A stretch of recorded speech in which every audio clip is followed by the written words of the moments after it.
Yes, it's about Ukraine, but it's a very different type of zine about Ukraine, and I think you'll be interested.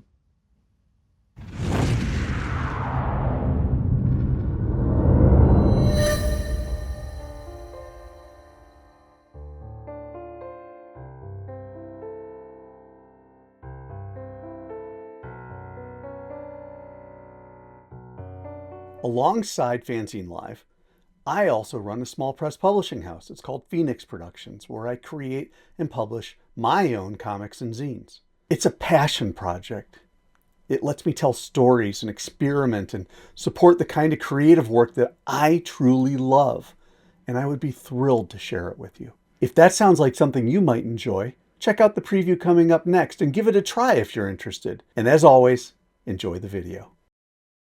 Oh, that this too solid flesh would melt, thaw, and resolve itself into a dew, or that the everlasting had not fixed his cannon against self-slaughter. O God, how weary, stale, flat, and unprofitable seem to me all the uses of this world.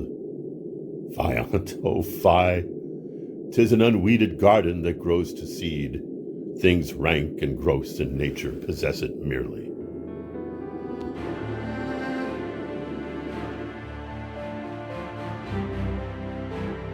And hello everyone, it's Tom, it's FANzine Live, it's World Zines today, and we are going to Karlsruhe, I believe is the name, and again, I apologize, my German is bad, if not non-existent, to a magazine. It's called Slanted. This is a zine.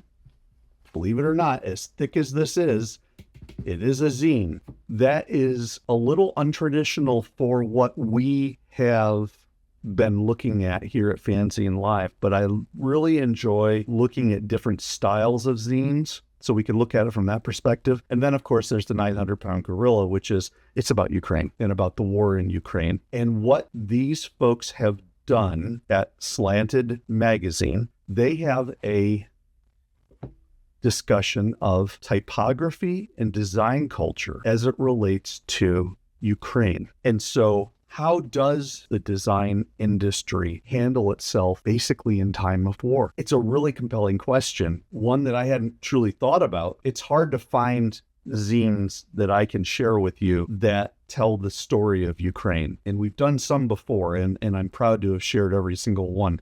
I'm going to keep looking because I think we need to continue to be aware of how pressing the war in Ukraine is and how heroic the work of the people in Ukraine is. Mentioned on a couple occasions about how they're basically fighting the war for us. Interesting book. It's glossy. It's got a hard paperback cover. It is not, however, glued at the end here. It is glued at the back, and that allows Ukraine to be written right there. You can see it's not saddle stitched, it is hand stitched, well, machine stitched. The beginning of the book is a handful, and I mean a large handful, of the different posters that were made in 2022, 2023, and perhaps 2024. I don't quite remember. All talking about the challenges of fighting back against the Russian aggression, of trying to live your life while bombs are falling, of pride in your country and resistance, the need to hold on to your culture. I mean, some really impressive stuff. The different ways in which we celebrate our culture. Here it's done with clothing. Here it's done with posters. This book is just magnificently designed. But every page in the beginning section here has all of the captions along the top, page numbers running down vertically, really creative layout. But it allows, by having the 4 captions at the top, it allows you to really be able to enjoy the artwork in a smaller section of the page. If you want to read, what's this one about? It's called Temporary Inconveniences. What's this one about? It's about unity, standing as one. So you have the different cities and towns all together, spelling out Ukraine. About strength, about identity for the Ukrainian stand at the Frankfurt Book Fair. They have posters and signage, literature and photos all over the place. It's just incredible. And it gets pretty rough. I mean, When you're sitting in the basement during the shelling, the artist drew and wrote to overcome fear. Art therapy saved her from stress. Look what she came up with. I mean, that's amazing work. Dear NATO, how long should our children be your shield from Russian missiles? Please close the sky. War poster diary. There are so many different ways in which graphics can be used. This was for a TED Talk that was given in Kiev. Just some really neat stuff here. So you've got tons of poster work. Holy cow, that's amazing.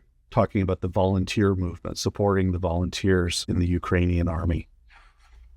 Absolutely incredible. The imagery here of having traditional Ukrainian patterns and designs done with almost an 8-bit style, or I guess you could say a needlework style, but of course it's being done digitally, except for that one. Using some of the Ukrainian plants, pomegranates, what does it say here? Pomegranates, grapes, mistletoe, eucalyptus, turning them into masks to show that Ukrainian culture is filled with secrets. And there's the cover, slightly changed. And the title of this one is called Thank You, I'm Fine. It's hard to do justice to this book because each of these different captions tells a different story. For example, this is about the dream of being able to have a bath because it's been several months that this particular town had been left without water. So neat to see it. It's heartbreaking. There's no question it's heartbreaking. Look at this person smoking, the birds flying along with the drones. By the way, life is wonderful as you've got stuff dropping out of the sky, a giant bear, and this person down here enjoying the flower, getting your joy where you can, I guess. Little David and Goliath action there. This one I found particularly powerful. Look at the handheld rocket done with the Ukrainian colors shooting into the black. I love that. This one's the anti-war posters. The Russian carrying part of Ukraine off with them. The 2 colors of the Ukrainian flag, the 3 colors of the Russian flag, the tears for Bucha, or Bucha, I guess it is. Then you get into some different books that have been done about the war, stuff on trademarks, design for an exhibition catalog. So you get some photography, lots of photography. This one is really particularly interesting. These are resistruments. These are actual instruments made from war weapons, a violin made from a missile warhead, a cello made from parts of a carrier rocket, a guitar whose body is a petrol canister that was once used to refuel Russian tanks. This stuff is important, and these people are going through hell for us. Notice this one, the pendulum. Russia is a bomb. Ukraine's the first line, Poland's the second line, and then you start getting into the Baltics. They know what's happening. Then we get to this stuff. These are advertisements for the different supporters of the magazine. So you got some festivals, some fonts, libraries, bookshops, publishers, the like.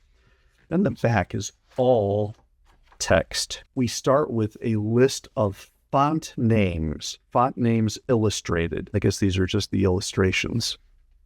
Those who are outside of Ukraine, talking about different graphic designers, typographers, photographers, and the like, asking them questions, 10 questions about the war and how it's affected what they do. And as you can guess, the answers are absolutely as varied as the people. Then we got group who are inside of Ukraine, and they ask the key questions. I mean, starting with the beginning. First off, are your friends and family safe?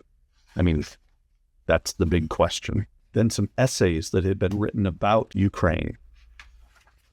Ukrainian design history. Freedom is the primary influential force.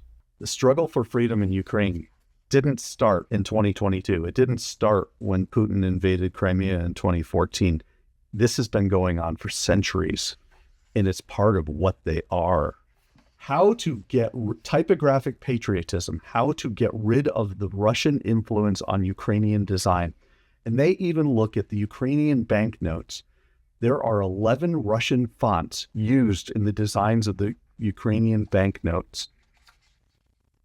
And they're talking about trying to get rid of all of it. Fonts that were created during the first months of the full-scale war. the point is that when you use symbols that were created by Russians, it builds a cultural dependence on Russia. They're saying, be free of that. And then this Ukraine appendix, and this is what I thought I was going to see earlier, a little bit of stuff about some of the pieces. And then you get to this. And these are fonts that have been created for the purposes of promoting Ukrainian identity. And a lot of them, I mean, obviously you have to have Cyrillic because so much of what they have is Cyrillic, but they did versions in Latin or Greek, or in this case, Hebrew. So if you want to download GY Grotesque by Maxim Kobuzon, you can start using these fonts.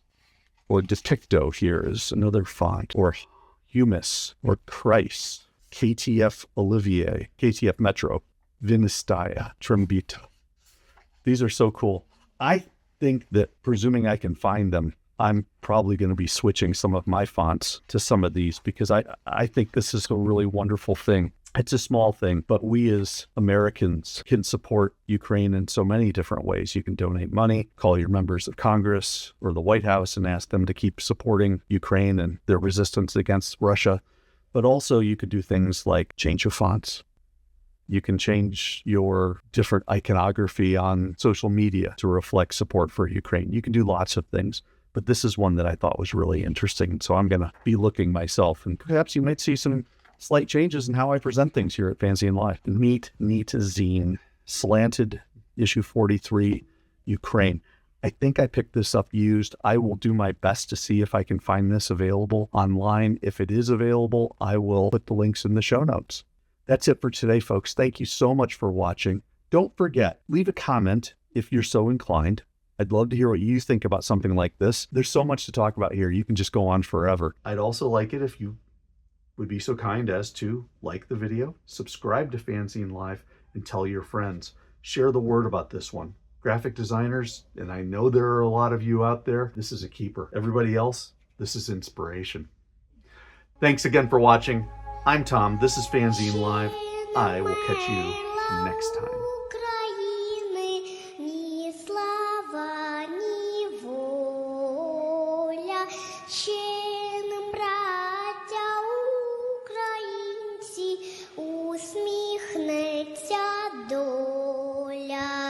Згинуть наші вороженьки, як роса